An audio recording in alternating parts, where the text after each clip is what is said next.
మొత్తానికి APDSC mega DSC 2025 certificate verification ద్వారా వచ్చే పోస్టింగులకు సంబంధించిన సస్పెన్స్ ఏదైతే ఉందో అది మొత్తానికైతే చిక్కుముడైతే విప్పడం అయితే జరిగింది. దానికి సంబంధించిన లేటెస్ట్ అప్డేట్ అయితే వాళ్ళు చెప్పకనే చెప్పారు.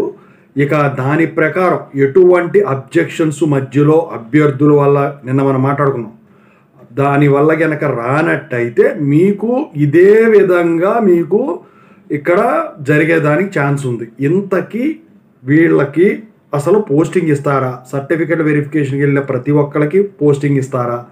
అది కూడా కాకుండా ఈ ట్రైనింగ్ అనేది ఎప్పుడు ఉంటుంది? మీరు thumbnail చూసే ఉంటారు.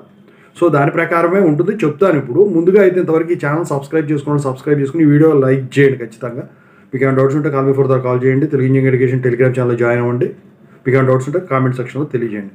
ఇక టాపిక్లోకి వెళితే ఏంటంటే ఈ పోస్టింగ్ విధానం ఏదైతే ఉందో ఇవాళతో వచ్చేసరికి ఈ వెరిఫికేషన్ ప్రాసెస్ అనేది కంప్లీట్ అవుతుంది. అయితే ఇంకా చాలా పోస్టులు ఉంటాయంట.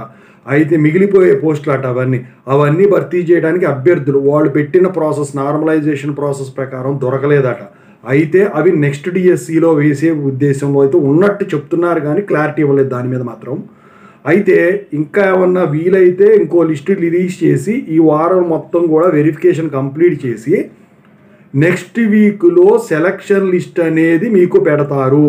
సెలక్షన్ లిస్ట్ పెట్టిన తర్వాత సెలక్షన్ లిస్ట్లో పేరు వచ్చిన వాళ్ళు, అది ఎస్జిటి అయినా టీజీటీ అయినా పీఈటీ అయినా స్కూల్ అసిస్టెంట్ అయినా కానివ్వండి, వచ్చేసరికి మీకు దసరాలో మాత్రమే ట్రైనింగ్ ఉంటుంది. ఇంతకుముందు ఏం చెప్పారంటే శనివారం ఆదివారం కూడా ట్రైనింగ్లు ఉంటాయని చెప్పారు. అయితే ఇప్పుడు ప్రస్తుతానికి ఏంటంటే పోస్టింగ్ ఇచ్చిన తర్వాత డైరెక్ట్గా మీరు క్లాస్ రూమ్కి వెళ్ళిపోవటమే, క్లాసులు తీసుకోవటమే. స్టూడెంట్స్కి మీకు అలాట్ చేసిన స్కూల్లోకి వెళ్ళి క్లాసులు చెప్పుకోవాల్సి ఉంటుంది. ఆల్రెడీ మీ అందరూ స్కూల్లో చెప్పిన ఎక్స్పీరియన్స్ ఉన్న వాళ్ళైతే మీకు ఈజీ అయిపోతుంది. కమ్యూనికేషన్ లేని వాళ్ళైతే ఫస్ట్లో కొంచెం తడబాటు చెమట్లో పట్టినప్పటికి కూడా ముందు ఆ అలవాటు మీద ఇంకేమైపోతుందిలే, మనకు ప్రాబ్లం ఉండదు, ఇది రోజు జరిగేదే అని చెప్పేసి మీకు అలవాటైపోద్ది. మీరు భయపడాల్సిన పనే లేదు. డైరెక్ట్ క్లాస్ రూమ్ అయినంత మాత్రం మొత్తం కూడా చిన్న పిల్లోళ్ళే ఉంటారు.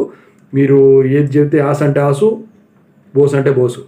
అయితే ఈ ట్రైనింగ్ ప్రోగ్రామ్ ఏదైతే ఉందో దసరాలో పెట్టడానికి గల కారణం ఏంటంటే శని ఆదివారాల్లో ట్రైనింగ్ ఇద్దాం అనుకుంటున్నారు. దాంతోపాటు ఇది స్పీడ్గా కంప్లీట్ చేయడానికి ప్లాన్ చేశారు. అయితే నాకు తెలిసి దసరా హాలిడేస్లో మీకు ట్రైనింగ్ ఇవ్వడానికి అక్కడ వచ్చేసరికి మరి సిబ్బంది ఉంటారో లేదో నాకు తెలియదు. ఎందుకంటే హాలిడేస్ అనేవి బాగా తగ్గిపోయినాయి గవర్నమెంట్ స్కూళ్ళకి. ఇప్పుడు వాళ్ళ రోజున స్టూడెంట్స్ కూడా గవర్నమెంట్ స్కూల్లో జాయిన్ అవ్వడానికే చూస్తున్నారు ఎక్కువ శాతం కూడా, ప్రైవేట్ స్కూల్స్ కన్నా కూడా. అయితే ఇప్పుడు సర్టిఫికేట్ల వెరిఫికేషన్ వెళ్ళిన ప్రతి ఒక్కరికి జాబ్ వస్తుందా అంటే వెరిఫైడ్ అని ఉన్న వాళ్ళందరికి కూడా జాబ్ వస్తుందండి. ఓకేనా? అయితే సర్టిఫికేట్ల దగ్గర ఏదైనా అబ్జెక్షన్ పెండింగ్లు ఉన్నా, ఏదన్నా లొసుగులు ఉన్నా అలాంటి వాళ్ళే మాత్రం ఆగిపోయేదానికి ఛాన్స్ ఉంటుంది.